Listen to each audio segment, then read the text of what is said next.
അകത്തേക്ക് വിളിച്ചു കഴിഞ്ഞാൽ ചിലപ്പോൾ ചോക്ലേറ്റ് തരും. അപ്പോൾ നോ താങ്ക്സ് എന്ന് പറയണം. അതെന്താ? വലിയ വീട്ടിലെ കുട്ടികളൊന്നും അന്യര് കൊടുക്കുന്ന സാധനങ്ങൾ വാങ്ങിക്കില്ല അത്രേ. Is it? Wow, it's A new philosophy.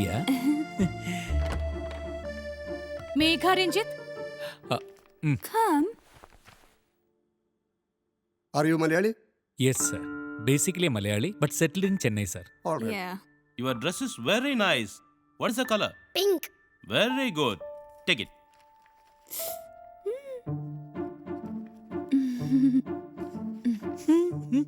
can you sing a song?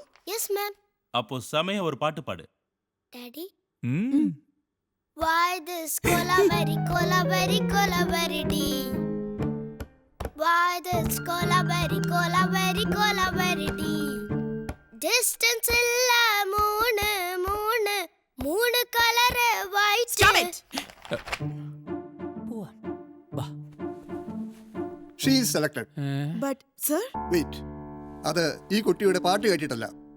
ഈ ആപ്ലിക്കേഷനിൽ കുട്ടിയെ ആരാക്കാനാണ് താല്പര്യം എന്ന ചോദ്യത്തിന് നിങ്ങളുടെ മറുപടി എല്ലാവരും ഡോക്ടർ, എഞ്ചിനീയർ എന്ന് എഴുതിയപ്പോൾ നിങ്ങൾ കുട്ടിയെ നല്ലൊരു വ്യക്തിയാക്കണം എന്നെഴുതി.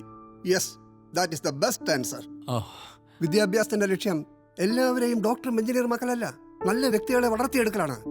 Yes, you can proceed to the admission counter. Oh, thank you. Thank you, all sir. The best. അച്ഛന്റെ മോളും കൊലവെറി കലക്കി കളഞ്ഞു. ചമത്തക്കൊടോ. ആപ്ലിക്കേഷൻ ഫില്ല് ചെയ്യുമ്പോൾ രഞ്ജേട്ടന് ഇത്ര വിവരം ഉണ്ടാവുമെന്ന് ഞാൻ അറിഞ്ഞിരുന്നില്ല. അതെ, ഈ കോസ്റ്റ്യൂം ഡിസൈനറിനകത്ത് ഒരു ബിസിനസ്സുകാരനുണ്ട്, ഒരു കലാകാരനുണ്ട്, ഒരു ഗായകനുണ്ട്. പവിഴമൻ. പാട്ടിപ്പ വേണ്ട, നമുക്ക് ഫീസ് അടയ്ക്കാം. ബാ. Thanks. it's for Megha Ranjit. Yeah. Make a Ranjit. Yes, sir.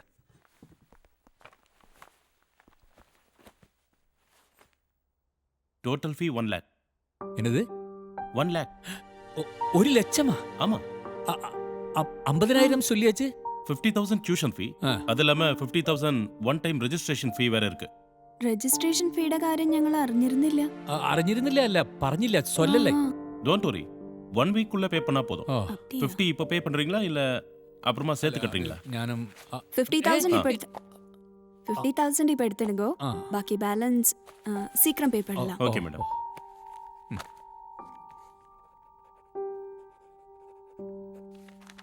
இந்தாங்க. 1 ലക്ഷം നിറഞ്ഞിരുന്നെങ്കിൽ നമുക്ക് വേറെ സ്കൂൾ നോക്കായിരുന്നു. ഈ 50,000 കൊടുക്കാൻ നീ എന്തിനാ അത്ര തിടുക്കം കാണിച്ചത്? ഇവിടെ സീറ്റ് കിട്ടാനേ ആൾക്കാർ ലക്ഷങ്ങൾ കൊടുക്കാനും തയ്യാറായിരിക്കുക. ചീഫ് മിനിസ്റ്റർ വരെ റെക്കമെൻഡേഷന്. ആ നിലയ്ക്ക് നമുക്ക് കിട്ടിയ ചാൻസ് എന്തിനാ നമ്മൾ വേണ്ടാന്ന് വെക്കണേ? ഇപ്പൊ ഈ 50,000 കൊടുത്തില്ലായിരുന്നെങ്കിൽ അവർ ഈ സീറ്റ് വേറെ ആർക്കെങ്കിലും കൊടുത്താലോ? പണം അഡ്വാൻസ് കൊടുത്ത് നമ്മൾ ഈ സീറ്റ് ബ്ലോക്ക് ചെയ്ത കാരണം ഇനി അല്പം വൈകിയാലും അവർ വെയിറ്റ് ചെയ്തോളും. പക്ഷെ ഒരാഴ്ചക്കുള്ളിൽ ബാക്കി പണത്തിന് അതിനെന്ത് ചെയ്യും?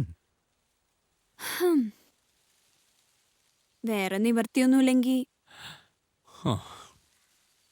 നമുക്ക് മോളുടെ മാലയും കമ്മലും പണയം വെക്കാം. പറ്റില്ല പറ്റില്ല പറ്റില്ല, അത് പറ്റില്ല. സ്കൂളിൽ പോകുമ്പോ കുട്ടികൾ സ്വർണ്ണം ഇടുന്നത് അപകട. ഞാൻ തരില്ല.